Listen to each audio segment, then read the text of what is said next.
Il ne reste plus que 12 petits jours avant d'atteindre un seuil explosif concernant le gaz. Et une fois cette limite franchie, l'Allemagne pourrait voir la situation lui échapper complètement. Et pendant que ce sablier se vide, des manœuvres discrètes se déroulent loin des projecteurs, soigneusement passées sous silence par les grands médias. Pourtant, les statistiques publiées ce matin sont sans équivoque. Nous ne faisons pas face uniquement à une crise gazière, mais également à un risque sérieux d'effondrement du réseau électrique. Même Friedrich Merz l'a admis devant le Bundestag. L'Allemagne s'apprête à traverser des temps extrêmement difficiles. Et l'exécutif fédéral est pratiquement impuissant. Mais de quelles épreuves parle-t-il exactement? Et jusqu'où ira la douleur? Examinons de plus près ce fameux compte à rebours de 12 jours et ses épreuves annoncées. Allons-y. Il y a environ 4 mois, moi-même et plusieurs créateurs sur YouTube avions tiré la sonnette d'alarme. Nous courions droit vers un désastre énergétique cet hiver. La réaction? Une pluie de sarcasme. Les médias allemands nous ont catalogués comme alarmistes ou adeptes de théories douteuses. Après tout, nous avions, soi-disant, le gouvernement le plus compétent de l'histoire, capable de tout anticiper. Sauf que la réalité est venue briser ce conte de fées. Absolument rien n'a été correctement géré. Et aujourd'hui, la situation est devenue si préoccupante que même les médias traditionnels commencent à changer de discours.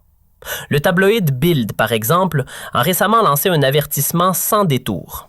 Un hiver extrême met en péril notre approvisionnement. Les stocks de gaz ne suffisent plus. Étonnant, non? Voilà donc que ceux qui riaient hier parlent désormais de pénurie. Un virage spectaculaire à 180 degrés. Alors, qu'est-ce qui explique ce changement brutal de ton? Tout simplement parce que même l'exécutif allemand n'arrive plus à masquer ni maquiller la réalité des chiffres.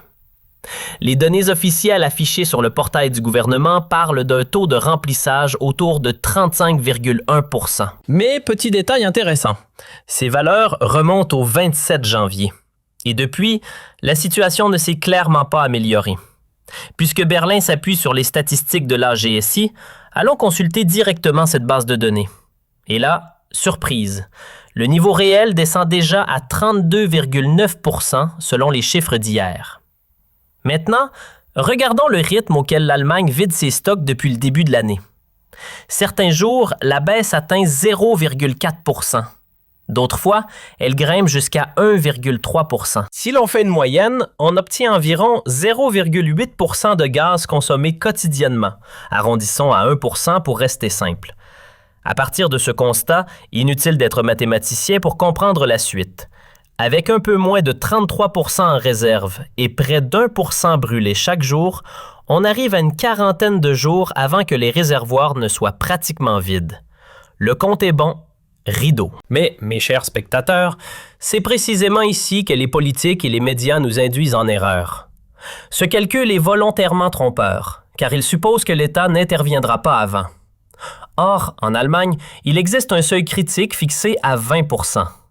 Dès que ce niveau est atteint, le gouvernement est légalement obligé d'agir et de déclarer officiellement une pénurie de gaz.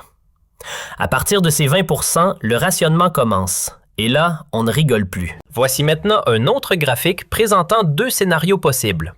Le premier, en rouge, suppose que rien ne change. L'hiver continue avec la même intensité et le gouvernement n'adopte aucune mesure supplémentaire. Dans ce scénario rouge, la pénurie de gaz serait atteinte aux alentours du 12 février, c'est-à-dire dans moins de 2 semaines. Le second scénario, représenté par la ligne orange, part du principe que l'hiver s'adoucit un peu, que les températures baissent et que la consommation de gaz diminue. Mais même dans ce cas-là, nous atteignons tout de même la pénurie, simplement un peu plus tard, dans 3 semaines. On le voit donc très clairement. Lorsque nos politiciens affirment que tout va bien, que nous n'aurons pas de problème de gaz, ils nous mentent. La pénurie de gaz est désormais inévitable. La vraie question n'est plus si le gouvernement devra rationner le gaz, mais quand cela arrivera. Et actuellement, le message officiel est le suivant. Les marges de sécurité sont faibles, mais il n'y a pas encore d'urgence, donc pas de panique. On nous répète que l'approvisionnement est assuré. Ce qu'ils oublient de dire, c'est que cet approvisionnement n'est garanti que si tout se passe parfaitement. Autrement dit, si l'hiver s'arrête du jour au lendemain. Et c'est bien ça, le vrai problème. Mais au moins, Friedrich Merz semble avoir compris que nous avons un sérieux problème, et il a tenté de préparer les Allemands dans son dernier discours. Écoutez bien ce qu'il a dit. Nous allons devoir faire face, pour une durée indéterminée, à des épreuves qu'aucun gouvernement national ne pourra pleinement compenser. Voilà, c'est dit. Aucun gouvernement au monde ne peut changer la situation. Et les citoyens doivent s'attendre à de lourdes contraintes. Ce que Merz veut dire, c'est que face à un hiver glacial, aucun pouvoir politique n'a de solution miracle. Et nous sommes fichus. Mais dans ce cas-là, une vraie question se pose. Pourquoi avons-nous instauré une taxe CO2 pour lutter contre le réchauffement climatique, si c'est pour finir avec un hiver de la mort? Non, mais vraiment, je pose la question pour un ami, hein? Mais attention, voici maintenant une question encore plus intéressante. Jetons un œil à la production d'électricité en Allemagne pendant la semaine du 22 au 28 janvier. Donc, la semaine dernière, à gauche pour l'année 2026, à droite pour 2025, regardez bien les chiffres. En 2025, on a brûlé 1467 gigawattheures de gaz pour produire de l'électricité. Cette année, déjà 2464 gigawattheures. Alors pourquoi, bon sang, avons-nous cramé 1000 gigawattheures de gaz en plus que l'an dernier, alors qu'on fonce droit vers une pénurie? En pleine crise gazière, on devrait logiquement réduire notre consommation de gaz pour l'électricité, non? Ah, mais oui, j'avais oublié. Ce n'est plus possible, puisque notre géniale transition énergétique a mis fin à l'énergie nucléaire. Résultat, on est plus dépendant que jamais des centrales à gaz. Bien joué, vraiment. Mais revenons à ce qu'a voulu dire le chancelier Merz en parlant de grandes épreuves qui attendent les Allemands. C'est simple.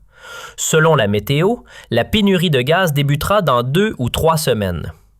Et à partir de ce moment-là, le gouvernement sera obligé de rationner l'électricité. Non pas par choix, mais parce que la loi l'y contraint. Et bien sûr, cela aura un impact énorme, autant sur l'industrie que sur la population. Et maintenant, ça te concerne aussi. Voyons ça de plus près. Pour l'industrie, ça signifie une chose. Les secteurs non protégés perdront l'accès au gaz en premier. Chimie, sidérurgie, verre, papier, ciment. La production sera ralentie, voire arrêtée, sans aucun préavis. Cela veut dire chômage partiel, licenciement et explosion des coûts à cause du gaz devenu rare. Pour la population, c'est différent. Les foyers seront d'abord protégés et continueront à recevoir du gaz, mais des restrictions de température seront imposées, d'abord dans les bâtiments publics, puis dans les logements privés. On ne pourra peut-être plus chauffer que certaines pièces ou à certaines heures, ou juste un peu. Et voici le point que personne ne pourra éviter. La facture va arriver, avec un décalage. Les mensualités de chauffage vont grimper, les régularisations exploser. Et comme l'industrie manquera déjà de gaz, les coûts de production vont grimper, ce qui fera grimper les prix en rayon, surtout pour les aliments et les médicaments. Mais bon, pas de souci, hein? Vous avez sûrement mis assez de côté pour encaisser cette nouvelle flambée. Faites attention, car voici le point critique que beaucoup sous-estiment. Le vrai danger, ce n'est pas le premier jour de pénurie, mais sa durée. Chaque jour passé sous le seuil critique augmente le risque que les mesures temporaires deviennent permanentes. Une usine arrêtée ne redémarre pas comme ça. Des prix augmentés ne redescendent pas spontanément. Et des restrictions de chauffage ne disparaissent pas d'un claquement de doigts. Et le plus grave, c'est que jusque-là, on ne parlait que de pénurie. Mais maintenant, on arrive au vrai chaos. Regardez encore ce graphique. Les effets cités n'ont lieu que si le gaz est rationné. Mais si la fameuse ligne rouge est franchie et que le gaz s'épuise totalement, alors là, c'est le blackout. Et non, on ne peut pas juste demander plus à la Norvège. Les tuyaux sont déjà au maximum. La seule solution immédiate serait de rouvrir Nord Stream. Oui, une des conduites fonctionne encore. Poutine pourrait livrer du gaz immédiatement. Mais notre gouvernement ne veut pas. Il préfère laisser son peuple souffrir plutôt que d'admettre que son idéologie brisée a échoué. Alors maintenant, ouvrez bien les oreilles. Ce n'est plus un avertissement, c'est un compte à rebours. Dans quelques jours, l'Allemagne devra choisir rationner ou s'effondrer.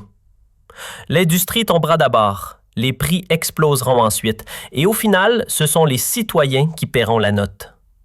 Pas à cause de Poutine, pas à cause de l'hiver, mais à cause de l'idéologie politique.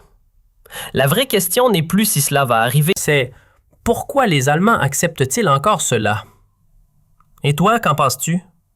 Rouvrirais-tu Nord Stream immédiatement pour sortir de la crise? Oui ou non? Dis-le moi en commentaire et mets un like si tu veux que je te tienne au courant. À bientôt!